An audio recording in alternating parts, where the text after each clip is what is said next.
अगले कॉलर। हाँ जी, जय हिंद, बोलिए। जय हिंद, जय हिंद। हाँ जी, आपका जो मुद्दा है आज का, ये सबसे अच्छा है। हाँ, हर एक बच्चे को ये शिक्षा मिलनी चाहिए।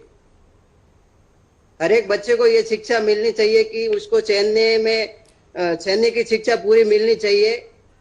और क्या है, ये जो रिजर्वेशन का जो सिस्टम है ना, हर एक को सब्सिडी देते हैं, वो समाज को सब्सिडी देते हैं, वो ये सैन्य में क्यों नहीं आता? वो इसमें भी वो चीज होना चाहिए।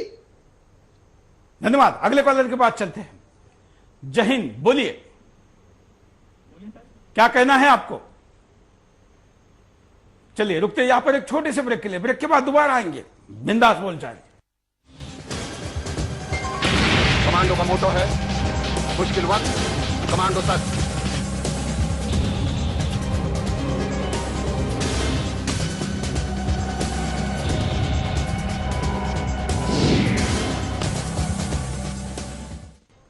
ब्रेक के बाद आपका एक बार फिर से स्वागत है। आप देख रहे हैं बिंदास बोल, और बिंदास में हम आपके सामने मुद्दा लेकर आए हैं, क्या सैनिक शिक्षा अनिवार्य होना चाहिए? अब तक के हर कॉलर ने इस बात से सहमति जताई है और कहा है कि अनिवार्य होना चाहिए। क्या है आपका कहना, क्या है आपकी प्रतिक्रिया? आप कॉल कर हमको दे सकते हैं और आपकी सारी प्रतिक्रियाओं के आधार पर ही हम कार्यक्रम को आगे बढ़ा रहे हैं। कई कॉलर वेटिंग में है, उनके पास चलते हैं। जय हिंद। जय हिंद सुरेश जी। बोलिए। सुरेश जी, आपने बहुत अच्छा मुद्दा उठाया है, आपके लिए इसके लिए आपको बहुत बहुत धन्यवाद। सावरकर जी ने एक मंत्र दिया था कि राजनीति का हिंदूकरण और हिंदुओं का सैनिककरण, आज उसी की सबसे अधिक आवश्यकता है हमें। जब तक राष्ट्र में सैनिक शिक्षा लागू नहीं होगी, राष्ट्र आगे नहीं बढ़ पाएगा। धन्यवाद। अगले कॉलर के पास चलते हैं। जय हिंद। हेलो, जय हिंद सर। बोलिए। जय हिंद सर। बोलिए सर, बोलना चाहता हूँ मैं, आज के दिन जो हमारे इंडिया की स्थिति है उसके लिए बहुत जरूरी हो चुका है कि हमारे देश में सेना के मनोबल बढ़ाने के लिए युवाओं को जरूर ट्रेनिंग दी जानी चाहिए, ताकि आगे आकर वो कभी भी किसी भी ऐसी विकट परिस्थिति में अपने आप को सबल और प्रबल बना सके। बिल्कुल, क्योंकि देश की जो स्थिति अभी चलती आ रही है उसके, क्योंकि विदेशों में बहुत से ऐसे कानून है जिसमें 1 साल के लिए ट्रेनिंग बहुत जरूरी है बच्चों के लिए, युवाओं के लिए। यहाँ तक कि ब्रिटेन में प्रिंस चार्ल्स भी 1 साल के लिए अपनी ट्रेनिंग पूरी करके आए थे कुछ दिन पहले। जी, बस यही कहना चाहूंगा कि बिल्कुल, धन्यवाद। बहुत अपनी अच्छी बात कही है कि जब डिजास्टर मैनेजमेंट की नौबत आती है, देश में कोई नैसर्गिक आपत्ति आती है, किसी भी प्रकार की कोई आपत्ति आती है, उस समय में इस देश का जवान, एक मजबूत जवान, भले वो तालीम करता हो लेकिन वो कुछ नहीं कर सकता क्योंकि उसका प्रशिक्षण ही नहीं है ये सब चीजें करने के लिए। अगर वो सेना में कुछ साल काम करेगा, इसकी शिक्षा लेगा, तो निश्चित तौर पर इसका उपयोग होगा और हमें डॉक्टर, पुलिस या एम्बुलेंस या विभिन्न प्रकार की सेवाओं की प्रतीक्षा नहीं करनी पड़ेगी। कई बार ऐसी सुविधाएं नहीं पहुंचने के कारण ही हमारी बड़ी आबादी मर जाती है। यह सुविधा देने वाला खुद इसका आपदग्रस्त या आसपास का व्यक्ति होगा तो कल्पना करिए कि कितना अच्छा यह चित्र होगा कि डिजास्टर मैनेजमेंट इस देश का हर व्यक्ति जानता है। अगले कॉलर के पास चलते हैं। जय हिंद, बोलिए। सुरेश जी नमस्कार। हाँ सुरेश जी नमस्कार। नमस्कार, बोलिए। सुरेश जी नमस्कार। भाई जी, जो हमारी जो सैन्य शिक्षा का जो विषय है आज का, उसके बारे में कहना चाह रहा हूं कि जो हमारी माताएं बहनें जो हम है दिल्ली जैसे बड़े शहरों में, अगर उनको शिक्षा दी जाए तो अपनी सुरक्षा वे हैं खुद कर सकती हैं। बिल्कुल जी भाई जी, धन्यवाद। यही हमने कहा है कि इस देश की महिलाओं के लिए सबसे उपयोगी ये क्षेत्र होगा और इसका फायदा सबसे ज्यादा अगर किसी को होगा तो इस देश के नारी को होगा, क्योंकि उसके बाद आने वाली पीढ़ी भी उसको तैयार करेगी और इसीलिए हम पूरा हिंदुस्तान की बात कर रहे हैं। अगले कॉलर के पास चलते हैं। जय हिंद। हाँ सुरेश भाई, जय हिंद। बोलिए। सुरेश भाई, जय हिंद। क्या कहना चाहते हैं आप? देश हित में कार्यक्रम चलाने के लिए धन्यवाद। सैन्य शिक्षा हर भारतीय को अनिवार्य है और यही सुझाव ठीक है। उसके साथ योग और देश की आजादी का इतिहास भी पढ़ाया जाए। धन्यवाद। अगला कॉलर के पास चलते हैं। जय हिंद। हेलो, मैं संजय निगम कानपुर से बोल रहा हूँ। हाँ, जय हिंद सर। बोलिए संजय जी। जी, मैं ये कहना चाहता हूँ कि मिलिट्री शिक्षा अनिवार्य होनी चाहिए लोगों को। आप इस पे कार्यक्रम कर रहे हैं और हम चाहेंगे कि मेरी बात आप भी पहुँचाए कि मैं अपने बेटे को सैन्य अफसर बनाना चाहता हूँ। हाँ, लेकिन मैंने देखा कि वहाँ पे एंट्री करवाने के लिए जो उन्होंने पैरामीटर्स बना रखे हुए हैं वो 60 साल पुराने पैरामीटर्स हैं, और जिसकी वजह से सिर्फ 5 से 6% बच्चों का ही उसमें SSB टेस्ट होता है, उसमें फाइनल सिलेक्शन हो पाता है। तो आज की जरूरत के हिसाब से और जो वास्तव में सेना को जरूरत है उस हिसाब से कुछ नियम होने चाहिए, बिल्कुल थोड़े से रिलैक्सेशन होने चाहिए, और जो आधुनिक जरूरतें हैं उस हिसाब से बच्चों का सिलेक्शन होना चाहिए। बिल्कुल, बड़ा अच्छा मुद्दा आपने उठाया है। हम इस कार्यक्रम की सीडी सेना प्रमुख को और सेना के पीआरओ को देने वाले हैं, साथ में आपकी इस मुद्दे को अलग से मेंशन करके जरूर देंगे। धन्यवाद कॉल करने के लिए। अगले कॉलर के पास चलते हैं। जय हिंद।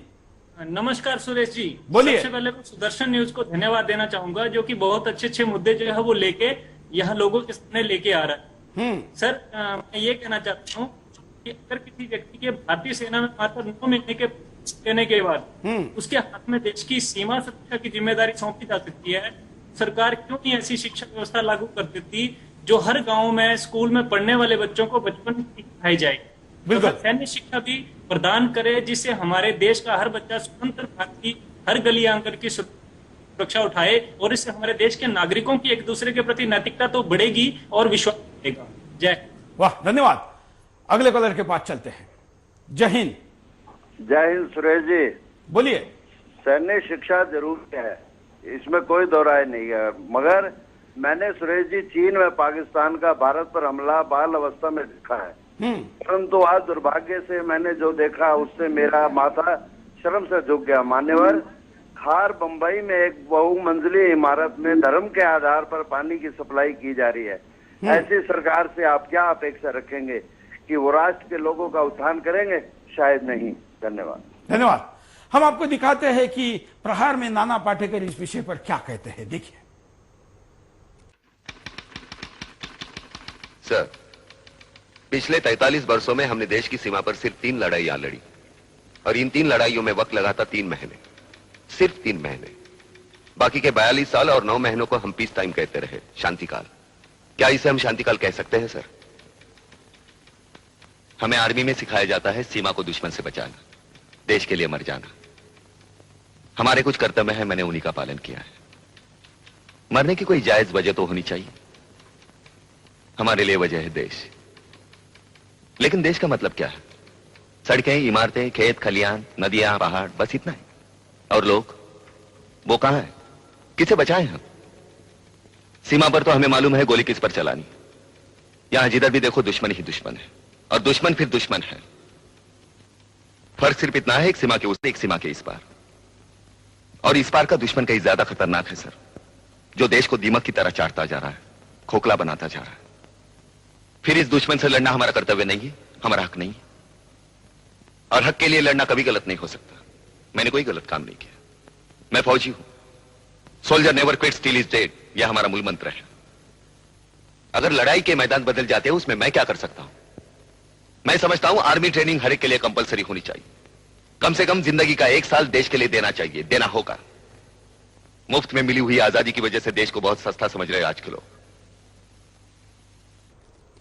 यह मुद्दा है, और सबसे प्रमुख मुद्दा यह भी है कि सीमा के उस पार जो शत्रु है, उससे ज्यादा भयानक सीमा के इस पार देश की सीमा में रह रहा शत्रु है, और उसको रोकना है तो हर हिंदुस्तानी को मजबूत होना जरूरी है। नहीं तो कोने कोने में बढ़ रहे देश के दुश्मनों के साइलेंट सेल इस देश में जब चाहे, जहां चाहे, जैसा चाहे, जितना बड़ा चाहे उतना बम धमाका कर देते हैं, लेकिन पड़ोसी शांत बैठा रहता है। उसको पता ही नहीं चलता कि मेरे बगल में कौन था या मेरे ही घर में कौन आके रह रहा था। अगर ये दृष्टि मिलेगी, अगर ये प्रशिक्षण मिलेगा, ये सोच मिलेगी, ये तरीका मिलेगा, ये जानकारी मिलेगी, तो ऐसे सांपों को हम अपने आसपास के बिलों में घुसने नहीं देंगे, और ये देश का सबसे बड़ा अंतर्गत सुरक्षा के लिए महत्वपूर्ण हिस्सा रहेगा। अगले कॉलर के पास चलते हैं। जय हिंद। हाँ जी, नमस्कार। बोलिए। हेलो, क्या कहना चाहते हैं त्रिलोक जी आप?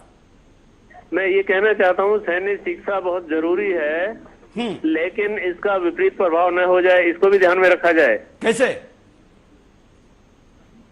हेलो, कैसे कैसे होगा विपरीत परिणाम? मैं ये कह रहा हूँ सैन्य शिक्षा बहुत जरूरी है, हाँ, लेकिन इसका विपरीत प्रभाव भी नहीं होना चाहिए। इस चीज को ध्यान में रखकर सैन्य शिक्षा देनी चाहिए। मतलब देनी चाहिए, लेकिन कुछ चीजों की सावधानी रखनी चाहिए। जी हाँ। धन्यवाद। ये तो है ही, कोई भी चीज शुरू करनी होगी तो कहीं गलत तत्व उसका फायदा ना उठा ले, इस बात का ध्यान रखना होगा। और ये गलत तत्व जब साथ में प्रशिक्षण लेने लगेंगे, या तो वो सुधर जाएंगे या फिर वहां पर ही पकड़े जाएंगे। आगे चलकर कहीं पर मुंह छिपा के या चेहरा छिपा के या नाम बदलकर जो आज कार्रवाइयां हो रही है, ये नहीं होगी। इसलिए सावधानी के साथ इसको शुरू करेंगे तो कई चीजें हो सकती है। अगले कॉलर के पास चलते हैं।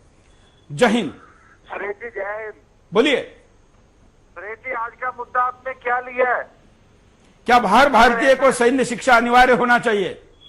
नहीं सर, अगर हर आदमी देश की सुरक्षा के लिए खड़ा हो गया तो हमारे देश के नेता क्या करेंगे? क्योंकि आपने अभी एक कॉलर ने कहा था कि हमारे देश में 90% लोग बीमार हैं। हाँ। अगर बीमार होने के बाद वो प्रधानमंत्री को जूता मारते हैं, अगर वो सब सैनिक बन गए तो ये तो लोग तो उनको भगा भगा कर मारेंगे दिल्ली की सड़कों पर। चलिए, वो समझाने का एक तरीके के साथ उदाहरण में उन्होंने ये बात कही थी। धन्यवाद।